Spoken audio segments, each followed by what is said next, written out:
बिस्मिल्लाहिर्रहमानिर्रहीम। अस्सलाम वालेकुम व्यूअर्स, कैसे हैं आप लोग? होपफुली ठीक ठाक होंगे, एंजॉय कर रहे होंगे। आप लोगों के लिए मैं आज बड़ा ही एक इम्पॉर्टेंट टॉपिक लेकर आई हूँ।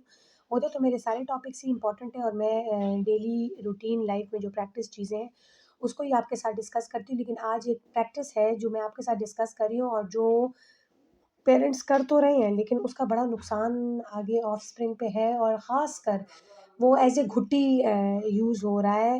और अक्सर जब मैं गायनी विज़िट करती हूँ, जब लेबर रूम्स विज़िट करती हूँ, तो वहाँ पर ये बड़ी प्रैक्टिस देखने में आई है कि जूँ ही बच्चा पैदा होता है तो उसको वो घुट्टी का एक वो है। अव्वल तो घुट्टी का कोई कॉन्सेप्ट है नहीं, ठीक है? घुट्टी बस आप जो फर्स्ट मिल्क होता है जिसे क्लोस्ट्रम कहते हैं, वही दे दें तो वही बहुत बस एक मुकम्मल चीज़ है। फर्स्ट वैक्सीनेशन भी है, फर्स्ट घुट्टी भी है, जो पहला दूध जो अक्सर माएँ कहती हैं ना कि ऑयल लाइक ड्रॉप्स होते हैं, तो वही पूरी है बच्चे के लिए पूरी ग़ज़ा है। लेकिन हमारे यहाँ प्रैक्टिस में ये देखा गया कि चूँकि बच्चा भूखा है तो उसको या तो पानी में चीनी डाल के दे देते हैं, या कावा बना के दे देते हैं, और या फिर शहद पानी में मिलाकर हल्के से गर्म पानी में डाल के तो वो दे देते हैं। उसका इतना नेगेटिव इम्पैक्ट है आपके बच्चे के ऊपर, आपके बच्चे के हेल्थ स्टेटस के ऊपर। उस बारे में मैं आज उस शहद के बारे में मेनली मैं आज आपके साथ डिस्कस करूँगी कि आखिर उसका ऐसा कौन-सा नेगेटिव इम्पैक्ट है जो अंडर 1 ईयर के बच्चों को बहुत ही, मैं कह सकते हैं उसको कि बहुत ज़्यादा वीकनेसेस उसमें कॉज़ कर लेता है। सबसे पहले तो ये कि शहद के अंदर एक बैक्टीरिया पाया जाता है और उस बैक्टीरिया का नाम क्लॉस्ट्रीडियम बोटुलिनम है। बैक्टीरिया है वो इन्फेंसी में बहुत ज़्यादा कॉलोनाइज़ होता है बच्चे के गट में। इन्फेंसी पैदाइश से लेकर 1 साल तक का जो टाइम है उसमें बहुत ज़्यादा अगर अगर इसका एक्सपोज़र हो जाए बच्चे को थ्रू हनी, तो वो आपके बच्चे के गट में इतना कॉलोनाइज़ होता है, इतना ग्रो करता है कि वो मस्कुलर वीकनेसेस बच्चे में कॉज़ करता है। उस मस्कुलर वीकनेसेस का नुकसान ये होता है कि बच्चे की सक वीक हो जाती है, उसकी क्राई वीक हो जाती है, बच्चे की नेक होल्डिंग वीक हो जाती है, ओवरऑल डेवलपमेंट पे बच्चे के इफ़ेक्ट होता है। इसका इन द लॉन्ग रन बच्चे के रिफ्लेक्सेस भी वीकन करने में बहुत ज़्यादा रोल है, क्योंकि फिर बच्चा स्वॉलो नहीं कर सकता, क्योंकि आपके गैग रिफ्लेक्सेस भी वीकन हो जाते हैं, आपका सारा मस्कुलर टोन जो है वो वीकन हो जाता है, और इस कंडीशन को कहते हैं बॉटलिज़्म।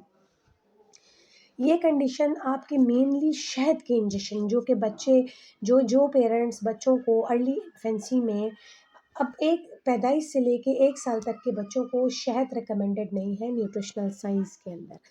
उससे एसोसिएट बहुत सारे इस्लामिक टच ले आते हैं पेरेंट्स कि नहीं जी, इसका ज़िक्र वहाँ है, इसका ज़िक्र वहाँ है। देखें, जो चीज़ जिसमें स्टडीज़ कंडक्ट हुई हुई हैं, जिसमें डिटेल्स स्टडीज़ के थ्रू, साइंटिफिक स्टडीज़ के थ्रू हमें दे दी गई है, तो हमने तो आपके साथ वही चीज़ डिस्कस करनी है कि भई ये कॉन्ट्रा इंडिकेटेड है एट दिस टाइम पे फ्रेम में, ठीक है? तो आपको अंडर 1 ईयर्स को शायद रिकमेंडेड नहीं है।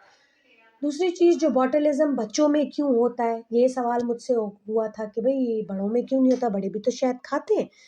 वो बैक्टीरिया बड़ों पे असर क्यों नहीं होता? तो उसका जवाब ये है कि बच्चों का चूँकि गट फुली मैच्योर नहीं होता। एक बात मैं हर अपनी वीडियो में बच्चों से रिलेटेड जो वीडियो किया है, उसमें मैंने आपको बताया कि बच्चों का गट फुली मैच्योर नहीं होता।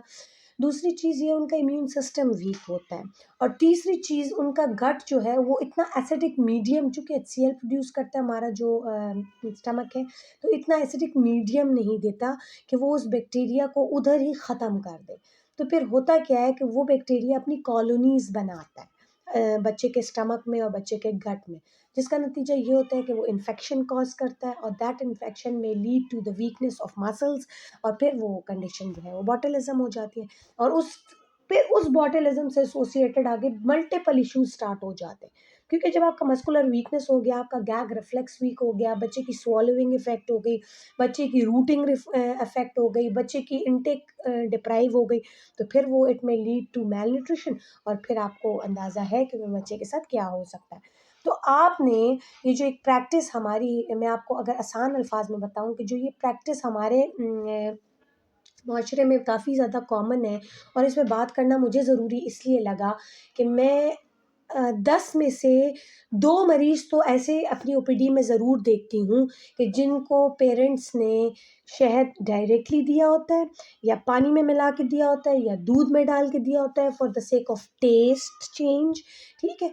तो ये प्रैक्टिस आप लोग अपने उनमें ख़त्म करें कि भई शहद जो है वो कॉन्ट्रा इंडिकेटेड है पैदाइश से लेके 1 साल तक के बच्चों में।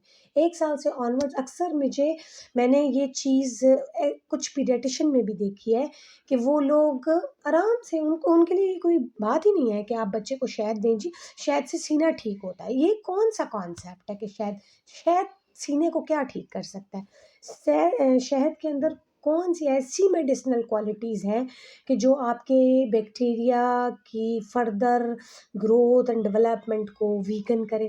ठीक है, शहद करता है, उसमें और बहुत सारे शहद के बेनिफिट्स भी हैं, उस पे मैं आपके साथ नेक्स्ट वीडियो में बात करूँगी, लेकिन अंडर 1 ईयर को शहद रिकमेंडेड नहीं है। इसके साथ ही मैं इजाज़त चाहूँगी, एक अवेयरनेस वीडियो है और आप लोगों के लिए तो बहुत इम्पोर्टेंट है जिनके न्यू बॉर्न हुए हैं और वो उनको शहद दे रहे हैं, उनके लिए काफ़ी इम्पोर्टेंट वीडियो है और बड़ा इम्पोर्टेंट मैसेज है।